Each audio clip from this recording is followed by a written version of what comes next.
Au Sénégal, l'actualité politique et économique est marquée par des pressions internationales qui pèsent sur le nouveau pouvoir en place. Ces pressions proviennent des institutions économiques mondiales, comme le Fonds monétaire international, et des grandes puissances financières, toutes décidées à maintenir une continuité avec les politiques précédentes. Cette continuité a été garantie par la signature d'accords financiers lourds de conséquences, avec notamment l'intervention de grandes institutions comme JP Morgan. Ces engagements révèlent clairement les limites des marges de manœuvre du nouveau régime, entravé par une dépendance économique qui ne cesse de se renforcer. Les autorités sénégalaises, dans un choix stratégique, ont décidé de maintenir leurs liens avec ces institutions, refusant de rompre avec l'ordre économique mondial imposé depuis des décennies. Cependant, ce choix les oblige à accepter des prescriptions rigoureuses qui freinent tout investissement significatif dans des secteurs fondamentaux pour le développement du pays. Parmi ces secteurs, on trouve la pêche, l'éducation, la recherche ou encore les énergies renouvelables. Par exemple, le Sénégal pourrait profiter de la baisse des coûts des technologies solaires, mais il manque cruellement de financement et d'autonomie pour transformer cette opportunité en réalité. Cette situation soulève des questions profondes. Pourquoi un pays, pourtant riche de ressources naturelles et humaines, se retrouve-t-il pris au piège de cette dépendance financière et diplomatique? La réponse réside en partie dans l'héritage colonial et les relations complexes que le Sénégal entretient avec la France, son ancien colonisateur. Rappelons les faits. En 1944, des tirailleurs sénégalais, soldats enrôlés de force par l'Empire français, ont été massacrés alors qu'ils réclamaient simplement le paiement de leurs soldes. Ce crime, symbole des abus coloniaux, aurait dû servir d'avertissement. Pourtant, 80 ans plus tard, les autorités sénégalaises continuent de chercher la reconnaissance de la France pour ce massacre.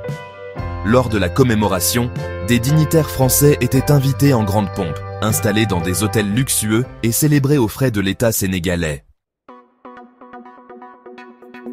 Mais cette dépendance ne s'arrête pas là. Elle se reflète également dans les choix diplomatiques du nouveau président sénégalais, qui, à peine arrivé au pouvoir, s'est rendu à Paris à 2 reprises pour rencontrer le président français. Lors de ces visites, il a été reçu dans des conditions jugées indignes par certains analystes, comme un simple subordonné. À titre d'exemple, des rencontres ont eu lieu dans des salons secondaires du Quai d'Orsay, lieux qui, historiquement, ne sont pas destinés à recevoir des chefs d'État. Cette symbolique est forte. Elle traduit une relation déséquilibrée où le Sénégal, malgré ses promesses de rupture avec la France-Afrique, semble toujours soumis à son ancien colonisateur. Dans ce contexte, des voix comme celle de l'avocat Juan Blanco s'élèvent pour dénoncer cette soumission. Blanco, connu pour ses prises de position en faveur des figures de l'opposition sénégalaise comme Kémi Séba ou Ousmane Sonko, pointe du doigt les mécanismes qui maintiennent le Sénégal dans cet état de dépendance. Il explique que les accords avec des institutions comme le FMI ou JP Morgan ne sont pas des solutions viables, mais des pièges destinés à perpétuer l'asservissement économique du pays. Au-delà des questions économiques, ce débat touche à l'identité et à la souveraineté du Sénégal. Peut-on réellement parler d'indépendance lorsque les décisions cruciales du pays sont dictées par des institutions étrangères ou des puissances économiques occidentales? Blanco va plus loin en évoquant le parallèle avec d'autres pays africains qui ont récemment pris des mesures radicales pour se libérer de cette influence. Le Mali, le Burkina Faso ou encore le Niger ont amorcé une rupture avec la France et ses institutions. Ces pays paient un lourd tribut pour leur émancipation. Embargos économiques, interventions militaires déguisées, pression diplomatique, tout est fait pour les ramener dans le giron de l'ordre mondial établi. Le Sénégal, de son côté, semble hésiter à emprunter cette voie, craignant les répercussions d'une rupture totale. Cette prudence est compréhensible, mais elle risque de condamner le pays à une stagnation économique et sociale, voire à une aggravation de ses problèmes structurels. Dans cette quête pour un avenir meilleur, le Sénégal doit également se poser des questions sur son rôle en tant que modèle pour d'autres nations africaines. La position stratégique du pays en Afrique de l'Ouest, son histoire riche et ses ressources humaines qualifiées font du Sénégal un leader potentiel sur le continent. Pourtant, ce potentiel reste sous-exploité en raison des contraintes imposées par une économie trop dépendante de l'extérieur et des relations asymétriques avec les puissances étrangères. Un point central dans ce débat est le rôle de la jeunesse sénégalaise. Composant une large part de la population, les jeunes sont souvent les premières victimes des choix économiques et politiques du pays. Taux de chômage élevé, manque de perspectives d'avenir, accès limité à une éducation de qualité, ces défis poussent de nombreux jeunes à tenter l'aventure périlleuse de l'émigration. La Méditerranée devient alors le théâtre de tragédies humaines qui auraient pu être évitées si le pays investissait davantage dans des programmes permettant à ces jeunes de s'épanouir et de contribuer à la construction d'une économie solide et durable. Le secteur de l'éducation, par exemple, mérite une attention particulière.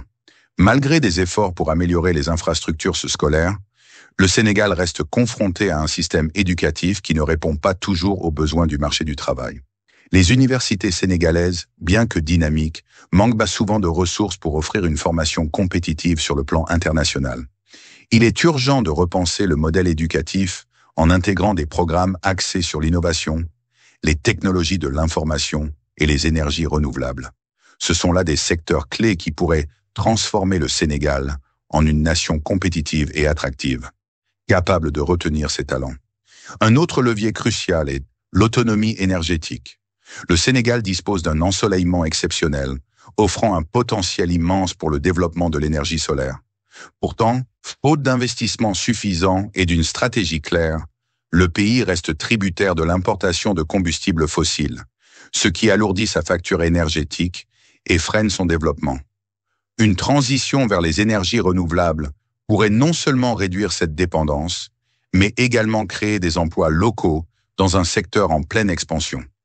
Sur le plan diplomatique, le Sénégal pourrait tirer des leçons des pays africains qui ont amorcé une diversification de leurs partenariats internationaux. Les relations avec des puissances émergentes comme la Chine, la Turquie ou encore les pays du Golfe pourraient offrir des alternatives aux pressions exercées par les institutions financières occidentales. Toutefois, ces nouvelles alliances doivent être établies avec prudence et transparence pour éviter de tomber dans de nouvelles formes de dépendance. Enfin, la question de la souveraineté ne peut être abordée sans évoquer la nécessité d'un réveil citoyen. Les Sénégalais, en particulier les jeunes générations, doivent être au cœur des décisions qui façonneront l'avenir du pays. Cela passe par une meilleure participation à la vie politique, une exigence accrue de transparence de la part des dirigeants et un engagement collectif pour défendre les intérêts nationaux face aux pressions extérieures. La commémoration du massacre de Thiaroye, aussi tragique soit-elle, offre une opportunité de réflexion pour le Sénégal. Elle rappelle que l'histoire ne doit pas être un fardeau, mais une source d'inspiration pour construire un avenir meilleur. Les tirailleurs sénégalais, par leur courage et leur sacrifice, nous enseignent une leçon fondamentale, celle de ne jamais renoncer à ses droits et à sa dignité, quelles que soient les circonstances. Ainsi, en honorant leur mémoire par des actions concrètes plutôt que par des cérémonies vides de sens, le Sénégal pourrait amorcer une véritable révolution économique et sociale. Cette révolution ne sera pas facile, mais elle est nécessaire pour sortir le pays du cycle de dépendance et ouvrir la voie à une souveraineté véritable. Le Sénégal peut et doit jouer un rôle de premier plan dans la transformation de l'Afrique. Mais cela nécessite une vision audacieuse, un leadership courageux et une mobilisation sans précédent de toutes les forces vives de la nation. Alors la question demeure, le Sénégal est-il prêt à relever ce défi historique et à tracer sa propre voie vers l'autonomie et la prospérité? Alors, que faire? Les solutions ne sont pas simples, mais elles existent. Investir dans des secteurs stratégiques, diversifier les partenaires économiques, renforcer l'éducation et la recherche, autant de pistes qui pourraient en permettre au Sénégal de construire une économie plus résiliente. Mais cela nécessite du courage politique et une volonté de rompre avec les pratiques du passé. Pour conclure, la situation actuelle du Sénégal est un miroir de l'histoire coloniale et post-coloniale de l'Afrique. Elle montre à quel point les luttes pour l'indépendance et la souveraineté sont complexes et semées d'embûches. Mais elle rappelle aussi que le véritable hommage aux tirailleurs sénégalais ne passe pas par des cérémonies ou des discours, mais par des actions concrètes pour libérer le pays des chaînes qui entravent son développement. Et vous, que pensez-vous de cette situation? Laissez vos commentaires ci-dessous et partagez votre avis. N'oubliez pas de vous abonner à ABC Info pour suivre nos analyses et décryptages sur l'actualité africaine et mondiale. Ensemble, continuons à explorer les enjeux de notre époque et à réfléchir à des solutions pour un avenir meilleur.